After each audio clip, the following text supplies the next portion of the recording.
प्यारे बच्चों, आज मैं आपके साथ आई हूँ पार्ट 2।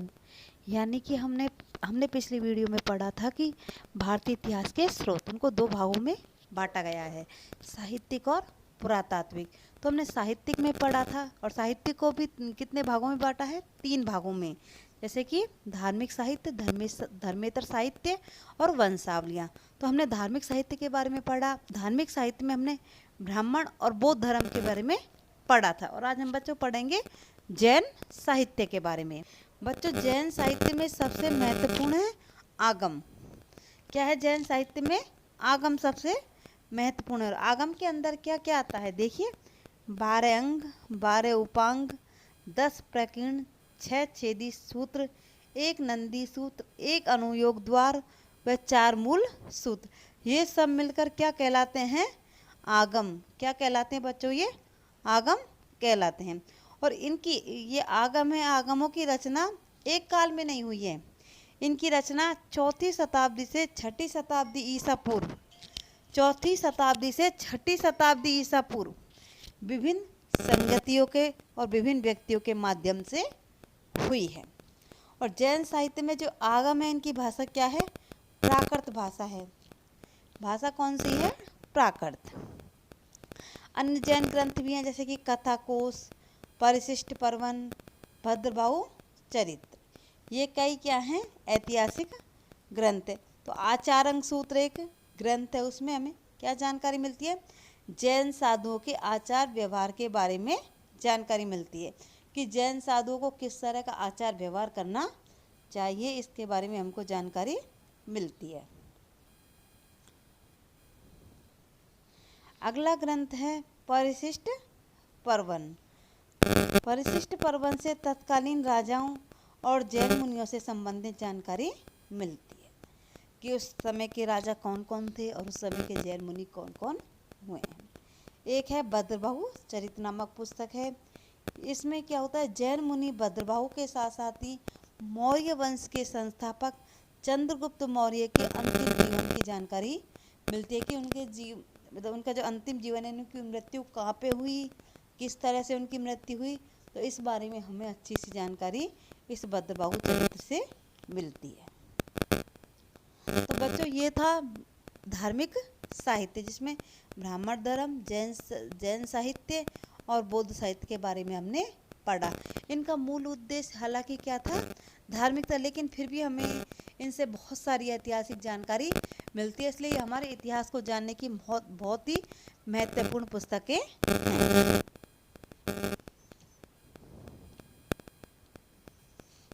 तो अब पढ़ेंगे हम धर्मेतर साहित्य। मैंने जैसा कि कल भी बताया था आपको कि धर्मेतर साहित्य धर्म प्लस इतर, यानी धर्म से अलग, यानी धर्म से अतिरिक्त अन्य विषयों पर लिखा गया है। जो साहित्य आता है वो धर्मेतर साहित्य है। जैसे कि ऐतिहासिक, अर्ध ऐतिहासिक, विशुद्ध साहित्यिक, नाटक, कथाकोश आदि क्या है? ये किस में आते हैं? सब साहित्य में आते हैं। विशुद्ध रूप से जो ऐतिहासिक ग्रंथ है पहला, वो है कल्लड़ की राज तरंगिणी। एक कश्मीरी कवि हुए हैं, उनका नाम क्या है? कल्लड़। और उन्होंने एक पुस्तक लिखी है, क्या? राज तरंगिणी। तो वो विशुद्ध रूप से एक ऐतिहासिक ग्रंथ है, यानी उसका उद्देश्य इतिहास लिखना ही था। तो उसने कश्मीर का इतिहास लिखा है। इस पुस्तक की रचना हुई थी 1150 ईस्वी में हुई थी। और इसमें उन्होंने कहाँ कब तक का इतिहास वर्णित किया है, यानी प्राचीन काल से लेकर 12वीं शताब्दी तक कश्मीर के इतिहास का वर्णन किया है। यानी 12वीं शताब्दी तक जो हमें कश्मीर के अगर इतिहास की जानकारी लेनी हो, तो हमें सबसे अच्छी पुस्तक, सबसे ऐतिहासिक, विशुद्ध ऐतिहासिक पुस्तक हमें क्या है? कल्लड़ की राज तरंगिणी। और अगली पुस्तक है आचार्य विष्णुगुप्त, चाणक्य, कौटिल्य। यानी ये एक ही व्यक्ति के नाम है। वैसे हम जनरली उनको चाणक्य या कौटिल्य के नाम से जानते हैं। उनका नाम विष्णुगुप्त भी है, उनको कौटिल्य भी कह सकते हैं, उनको चाणक्य भी कह सकते हैं। उनकी पुस्तक का नाम है अर्थशास्त्र। क्या नाम है उनकी पुस्तक का? अर्थशास्त्र। ये चाणक्य कौन थे? तो थोड़ा सा बता दूं, यह है चंद्रगुप्त मौर्य, जो मौर्य वंश के संस्थापक है चंद्रगुप्त। उनके क्या थे? प्रधान मंत्री थे। वैसे ये प्रकांड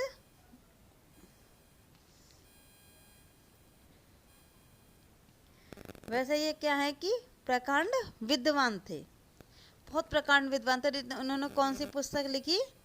अर्थशास्त्र। अर्थशास्त्र का विषय क्या है?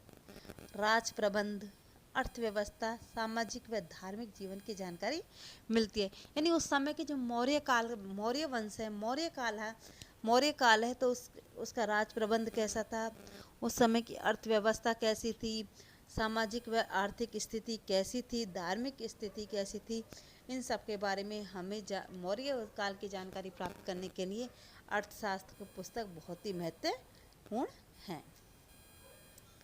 अगला आता है बच्चों जीवन चरित्र संबंध भी ग्रंथ है। जीवन चरित्र यानी वो ग्रंथ हैं जिनके जो राजा थे उनके आश्रय में कुछ कवि रहते थे, तो उन आश्रयदाता कवियों ने अपने शासकों की कीर्ति को बखाना, गुणों को बखाना, तो उनसे जो संबंधित वो हैं वो क्या कहलाते हैं? जीवन चरित्र है। तो उन शासकों के बारे में विस्तृत जानकारी मिलती है, जैसे कि बाणभट्ट का हर्षचरित, यानी बाणभट्ट नामक एक कवि हुए हैं, बहुत ही बड़े कवि हुए हैं। वो महाराजा हर्षवर्धन के दरबार में रहते थे, तो उन्होंने अपने दरबारी शासक यानी अपने शासक के बारे में उनके गुणों को क्या, उनके सारी जो उनकी राज्य की स्थिति कैसी थी, उनकी सामाजिक, धार्मिक, आर्थिक स्थिति कैसी थी, उनका दैनिक जीवन कैसा था, तो उन सब के बारे में हमें जानकारी मिलती है हर्षचरित से।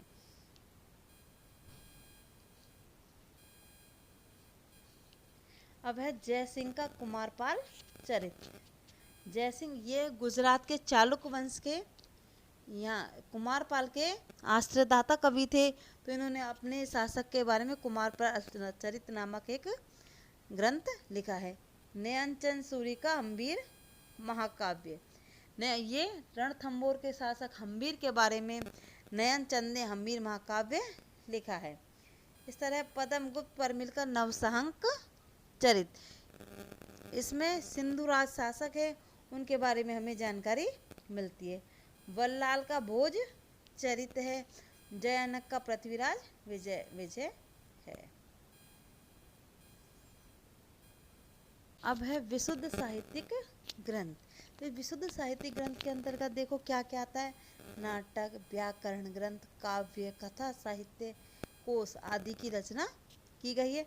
और इससे क्या मिलती है? हमें उस समय के शासकों की सामाजिक आर्थिक स्थिति के बारे में पता चलता है। जैसे कि पाणिनि का अष्टाध्यायी, ये एक व्याकरण ग्रंथ है, लेकिन हमें उस समय के शासक की जानकारी इस पुस्तक से मिलती है। दूसरा है पतंजलि का महाभाष्य, ये भी बच्चों क्या है? व्याकरण ग्रंथ है, इससे हमें शुंग वंश की जानकारी मिलती है। अब गार्गी संहिता, ये भी एक व्याकरण ग्रंथ है, लेकिन इस पुस्तक से भी हमें पता चलता है कि यवनों ने भारत पर आक्रमण किया था। कालिदास का मालविका का अग्निमित्रम, तो इस पुस्तक से, ये एक नाटक है, इस पुस्तक से हमें क्या शुंग वंश के बारे में जानकारी मिलती है। इसी तरह विशाख दत्त, ये भी एक नाटक है, और इससे भी हमें विशाख दत्त का कौन सा है? मुद्रा राक्षस, तो इससे भी हमें बहुत अच्छी जानकारी मिलती है, यानी इससे मौर्य वंश की जानकारी मिलती है। शूद्रक का क्या है? मृच्छकटिकम, तो इससे हमें तत्कालीन समय की सामाजिक स्थिति पता चलता है, और इस पुस्तक से ये भी पता चलता है कि उस समाज में किस तरह भ्रष्टाचार व्याप्त था। मेघातिथि की मिताक्षरा, यानी इससे हमें यह मनुस्मृति की व्याख्या है, यानी टीका है मेघातिथि ने, और समाज में जो चारों वर्ण है उनके कर्तव्यों का इसमें वर्णन किया गया है। कामनंदक का क्या है? नीति सार है। तो इन सब पुस्तकों से हमें क्या मिलती है? उस समय के समाज की जानकारी मिलती है। ये हमारे इतिहास के जानने के बहुत ही महत्वपूर्ण और बहुत ही अच्छे स्रोत हैं। अब है कथा कोश। विष्णु शर्मा का क्या है? पंचतंत्र है। गुणाढ्य ने लिखी कथा मंजरी। क्षेमेंद्र की क्या है? भरत कथा मंजरी। सोमदेव की क्या? कथा सरित सागर। अमर सिंह का अमर कोश है। तो बच्चों, ये कहानियों के माध्यम से भी हमें उस समाज की सामाजिक, आर्थिक, धार्मिक स्थिति, उस समय समाज में भ्रष्टाचार व्याप्त था या नहीं था, किस तरह का नैतिक आचरण था लोगों का, राजा लोग किस तरह रहते थे, तो हमें इन सब बातों की जानकारी इनके माध्यम से मिलती है। अब है क्षेत्रीय साहित्य, यानी बच्चों देखे हम जैसे देखते हैं कि हम समझेंगे कि क्षेत्रीय साहित्य क्या था। जैसे कि एक तो क्या बड़ा राजा होता था, लेकिन उसके अधीन बहुत सारे छोटे छोटे राजा भी होते थे, और बहुत सारे छोटे राजा ऐसे होते थे जिन्होंने अपनी स्वतंत्रता कर ली हो। तो बहुत सारे जो छोटे राजा थे उनके दरबार में भी बहुत सारे कवि रहते थे। तो उन कवियों ने अपने वहाँ के शासक के बारे में और उस क्षेत्र के बारे में जो लिखा है वो क्या है, क्षेत्रीय साहित्य। तो हम देखेंगे प्राचीन तमिल साहित्य संगम साहित्य कहलाता है। जो संगम तमिल साहित्य वो क्या कहलाता है, संगम साहित्य। इससे जो चोल पल्लवों के शासकों के बारे में जानकारी मिलती है। अगर हमें चोल, पल्लव और चेर ये तीनों वंशों के बारे में जानकारी लेनी है, जानकारी प्राप्त करनी है, तो हमें संगम साहित्य का अध्ययन करना होगा। और इस साहित्य के प्रणेता कौन थे, अगस्त्य ऋषि। जैसे कि ये दक्षिण की बात है, कहाँ की बातें हैं, सारी दक्षिण की बात है। तेलुगु ग्रंथ में देखो एक धुर्जटी कवि हुए हैं। कौन है कवि का नाम क्या है, धुर्जटी। उन्होंने पुस्तक लिखी है कृष्ण देव राय विजयम। तो इससे जो विजयनगर के महान शासक थे कृष्ण देव राय, तो उनकी उपलब्धियों के बारे में हमें इस पुस्तक से जानकारी मिलती है। उनकी उपलब्धि, साथ ही उनका समाज कैसा था, उनका भव्यपूर्ण राज कैसा था, प्रजा किस तरह रहती थी, वहाँ की धार्मिक स्थिति क्या थी, इन सब की जानकारी हमें इस धुर्जटी के कृष्ण देव राय विजयम से मिलती है। अब राजस्थानी भाषा के देखो चंद का पृथ्वीराज, रासो पद्मनाभ का, कांदड़े प्रबंध बीटू सूजा का, राव जैत सिरो छंद सूर्यमल मिश्रण का, वंश भास्कर नैणसी का नैण सिरो ख्यात।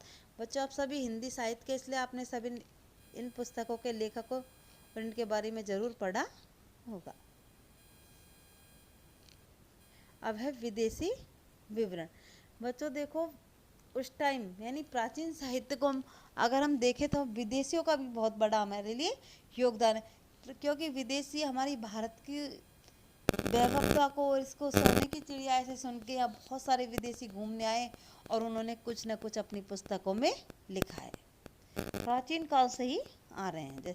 पहले पढ़ते हैं हम यूनानी साहित्य। यूनानी साहित्य में देखो पहले देखेंगे टेरियस व हेरोडोटस। टेरियस और हेरोडोटस दोनों ऐसे लेखक हैं वो भारत में कभी नहीं आए। उन्होंने जो सारी जानकारी प्राप्त करी है, जो यहाँ से लोग जाते थे, अधिकारी जाते थे, उन्हें अधिकारियों से जो है जानकारी प्राप्त करी है। हेरोडोटस है जिनको इतिहास का पिता कहा जाता है, इन्होंने पुस्तक लिखी थी हिस्टोरिका। अब है नियार्कस, अरिस्टोबुलस और ओनेक्रट्स। ये तीनों ऐसे हैं जो क्या है कि वो सिकंदर के साथ भारत आए थे। इन्होंने जो लिखा था उसको प्रमाणिक माना गया है। अब ये स्ट्रेबो, एरियन व स्काइलैक्स ये तीनों सिकंदर के बाद आए थे, लेकिन इन सब में सबसे ज़्यादा महत्वपूर्ण है चंद्रगुप्त मौर्य के दरबार में एक यूनानी राजदूत आया था, मेगस्थनीज। कौन था? मेगस्थनीज। और उसने पुस्तक लिखी थी इंडिका, और वह 14 बरस तक यहाँ पर रहा। तो उसने जो पुस्तक लिखी थी उससे हमें मौर्य समाज का प्रशासन, समाज व आर्थिक स्थिति के बारे में बहुत अच्छी जानकारी मिलती है।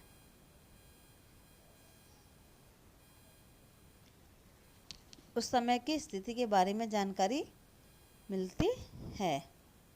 अब है टॉलेमी ने भूगोल पुस्तक लिखी, प्लिनी ने नेचुरल हिस्ट्री लिखी जिससे कि हमें भारतीय पेड़ पौधों, खनिज पदार्थ, बंदरगाह, व्यापार आदि के बारे में जानकारी मिलती है। एरिस्टोबुलस ने लिखी हिस्ट्री ऑफ वार यानी युद्धों का इतिहास, एक पुस्तक लिखी। स्ट्रैबो ने एक पुस्तक लिखी भूगोल। अब है पेरिप्लस ऑफ द एरिथियन सी, यानी इससे हमें बंदरगाह व व्यापार की बहुत अच्छी जानकारी मिलती है। ये पुस्तक का नाम है, इसका जो हमें लेखक पता नहीं चला। कोई तुमसे पूछेगा इस पुस्तक का लेखक का नाम क्या है, तो तुम्हें लिखना है अज्ञात लेखक। क्या लिखना है? अज्ञात लेखक। लेकिन उसने हमें बंदरगाह और जो व्यापार की जो जानकारी मिलती है इस पुस्तक में बहुत अच्छे से मिलती है। अब बच्चों अगला है चीनी विवरण। जो चीनी यात्री आए थे उनका मूल मकसद था बौद्ध धर्म के बारे में जानकारी प्राप्त करना। तो चीनी यात्रियों में देखिए महत्वपूर्ण कौन कौन से हैं? फाहियान, सुंगिन, हैंगसांग और इत्सिंग, ये 4 बहुत ही इम्पोर्टेंट हैं। तो फाहियान ने वो चंद्रगुप्त सेकंड के समय में आए थे, यानी मौर्य सम्राट गुप्त सम्राट चंद्रगुप्त सेकंड यानी द्वितीय के सामने भारत आए थे और उन्होंने गुप्तकालीन समाज, धर्म व आर्थिक स्थिति के बारे में लिखा है। और उनकी पुस्तक का नाम है हु क्यों की। उन्होंने यहाँ पर राजा का नाम नहीं दिया है। अगला है हैंगसांग। इसे क्या कहा जाता है? यात्रियों का राजकुमार कहा जाता है। और ये भारत में कम से कम 16 वर्षों तक रहे और 6 वर्षों तक इन्होंने नालंदा विश्वविद्यालय में शिक्षा ग्रहण की। ये वर्धन वंश के शासक हर्षवर्धन के काल में आए। 629 से 644 तक भारत में रहे और इनकी पुस्तक का नाम है सीयू की। बच्चों आता है इत्सिंग। ये 7वीं शताब्दी के उत्तरार्ध में यानी 672 से 688 तक इन्होंने भारत भ्रमण किया और इन्होंने विक्रमशिला, नालंदा विश्वविद्यालय व भारतीय समाज के बारे में इनका वर्णन किया। अब तिब्बती ग्रंथ। तिब्बती लेखक थे लामा तारानाथ। उन्होंने 2 पुस्तक लिखी, कंग्यूर व तंग्यूर। तो इनसे भी हमें भारतीय समाज व इतिहास के बारे में जानकारी मिलती है। अब आता है बच्चों अरबी ग्रंथ, यानी जो अरबी यात्री आए उन्होंने भी भारत के बारे में बहुत कुछ लिखा। पहले अल मसूदी, इसकी पुस्तक का नाम है मिडास ऑफ गॉड और इसने भारत का विवरण देते हुए कहा है कि भारत का राज्य समुद्र व स्थल दोनों की ओर है। यानी भारत का राज्य इतना बड़ा है कि समुद्र में भी है और स्थल में भी है। एक पुस्तक है चचनामा। कौन सी पुस्तक है? चचनामा। वो उससे किसका विवरण है? सिंध का इतिहास। यानी सिंध का इतिहास का वर्णन कौन सी पुस्तक में मिलता है? चचनामा में। सुलेमान 9वीं शताब्दी में भारत आया था और उसने गुर्जर प्रतिहारों के बारे में लिखा है। और एक इम्पोर्टेंट लेखक है, बहुत ही अच्छे लेखक हुए हैं अल-बरूनी। ये इन्होंने तारीख हिंद पुस्तक लिखी और ये मोहम्मद गजनवी के साथ भारत आए थे और उन्होंने भारत आकर संस्कृत भाषा सीखी और यहाँ के मूल स्रोतों का अध्ययन कर अपनी बुक में भारतीय समाज व संस्कृति के बारे में लिखा है। ये गीता से भी विशेष रूप से प्रभावित थे। तीसरा आता है बच्चों इतिहास के स्रोत के रूप में वंशावली।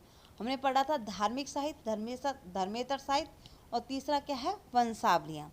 तो भारतीय इतिहास में वंश लेखन परंपरा का स्थान महत्वपूर्ण रहा है। यानी प्राचीन काल से ही राजाओं के वंश की लिखने की परंपरा हमेशा रही है।